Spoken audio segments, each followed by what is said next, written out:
अष्टावक्र उवाच अविनाशिनम् आत्मानम् एकं विज्ञाय तत्त्वतः तव आत्मज्ञानधीरस्य कथमर्थार्जने रतिः।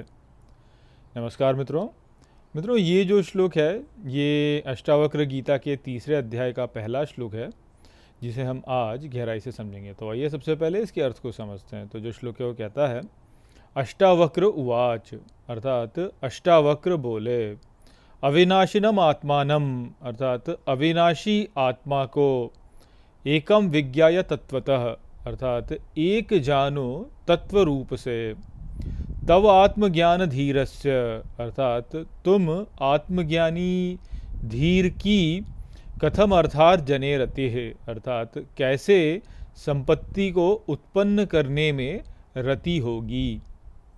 तो यहाँ पर अब अष्टावक्र जनक महाराज से कहते हैं कि अविनाशी आत्मा को तुम एक ही जानो तत्व रूप से, और जब तुम इस प्रकार से आत्म ज्ञान को प्राप्त कर लेते हो और तुम धीर हो जाते हो तो तुम्हारी फिर संपत्ति को उत्पन्न करने की या उसे इकट्ठा करने की रति होगी कैसे।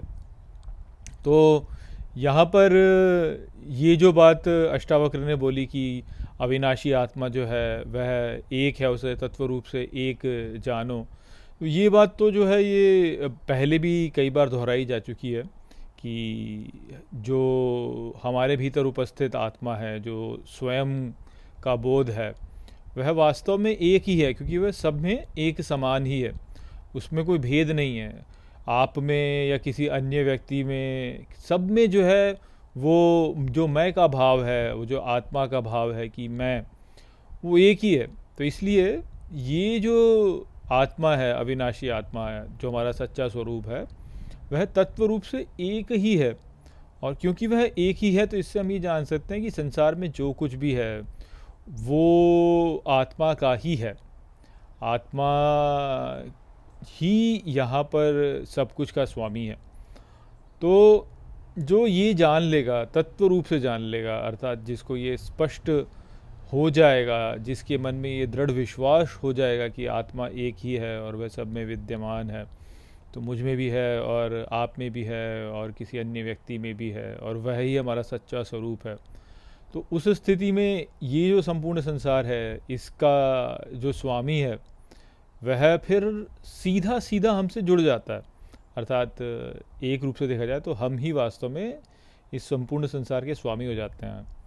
तो अब ऐसी स्थिति में जब व्यक्ति इस बात को जान ले, आत्मज्ञानी है जो जो आत्मा का ज्ञान इस प्रकार से प्राप्त कर ले, तो वह फिर ये थोड़ी सोचेगा कि अच्छा मैं संपत्ति इकट्ठी कर लूँ अपने लिए। वो ये सोचेगा ही नहीं कि भाई मैं अपने लिए जो है 10 करोड़ रुपए संचित कर लूँ। वो ऐसे सोचेगा ही नहीं। क्यों? क्योंकि वो तो पहले से ही मेरे हैं। वो इकट्ठा करने की मुझे आवश्यकता क्या है, वो तो पहले से ही मेरे हैं। जब मुझे आवश्यकता होगी तो मैं उन्हें प्राप्त कर लूँगा, मेरे को मिल जाएंगे वो। तो ये बात व्यक्ति में घर कर जाती है।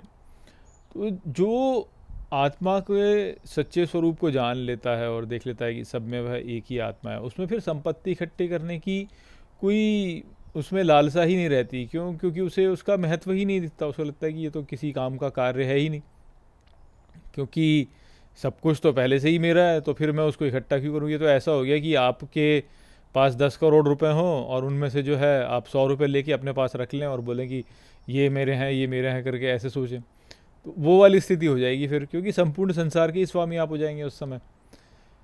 ये जो बात है ये दर्शाती है कि किस प्रकार से जो बहुत ज्ञानी है, जिसको बहुत ज्ञान हो गया है, जिसको संपूर्ण ज्ञान हो गया है, वह हंसता है ये देख करके कि लोग जो है धन इकट्ठा करने का प्रयास कर रहे हैं।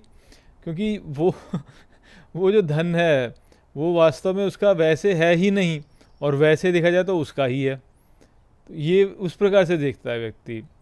तो अब आप यही देखिए ना कि संसार में हर व्यक्ति तो यह ही सोचता है कि भाई बहुत अत्यधिक धन इकट्ठा कर लिया जिसने, वह जो है सफल हो गया। किंतु क्या वो वास्तव में उस धन का स्वामी है?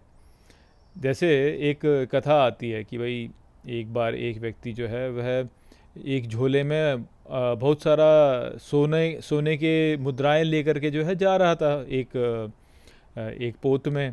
वह समुद्र यात्रा कर रहा था और फिर जो है वह पोत जो था वह डूबने लगा।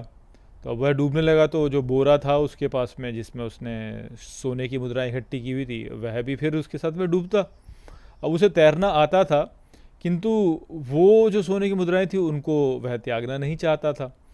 तो इस कारण से जो है वह सोने की मुद्राओं के साथ में स्वयं भी डूब गया। तो अब यहाँ पे देखिए कि क्या वो सोने की मुद्राएं उसकी थी या वो सोने की मुद्राओं का था। तो ये स्थिति है हमारी वास्तव में कि हमें लगता तो ये है कि धन संपत्ति जो है इसके हम इसके स्वामी हैं, किंतु वास्तव में होता ठीक इसका उल्टा है कि उनके साथ में आसक्ति करके हम तो उनके स्वामी रहते नहीं है, बल्कि वह जो है वह हमारा स्वामी हो जाता है। तो हमारी जो संपत्ति हम मानते हैं कि हमने इकट्ठी कर ली है वह हमारी स्वामी हो जाती है।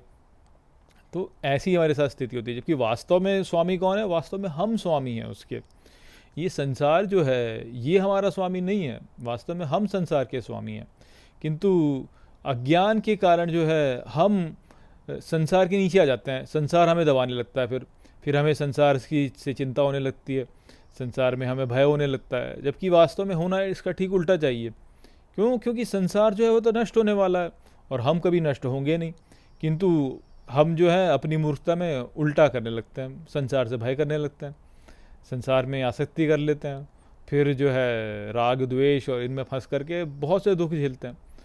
ये सब जो है ये सब नष्ट हो सकता है यदि हमें ज्ञान हो जाए कि अविनाशी आत्मा जो है वह केवल एक है, और उसे हम जब तत्व रूप से जान लेंगे तो फिर जो है फिर हमें ये भय नहीं होगा, फिर ये संपत्ति का लोभ ये सब नष्ट हो जाएगा, इन पे रति ही नहीं होगी। क्योंकि ये जो कार्य है ये कार्य करने योग्य है ही नहीं, ये वास्तव में हमारा कार्य है ही नहीं। हमारा जो कार्य है वह तो आत्मा का ज्ञान है, तो हमको वो करना चाहिए। तो वो संदेश यहाँ पे था इस श्लोक में। आशा करता हूँ कि मैंने इस श्लोक को आपको अच्छे से समझा दिया होगा। चलिए इसी के साथ इस वीडियो को यहीं पे समाप्त करते हैं। नमस्ते।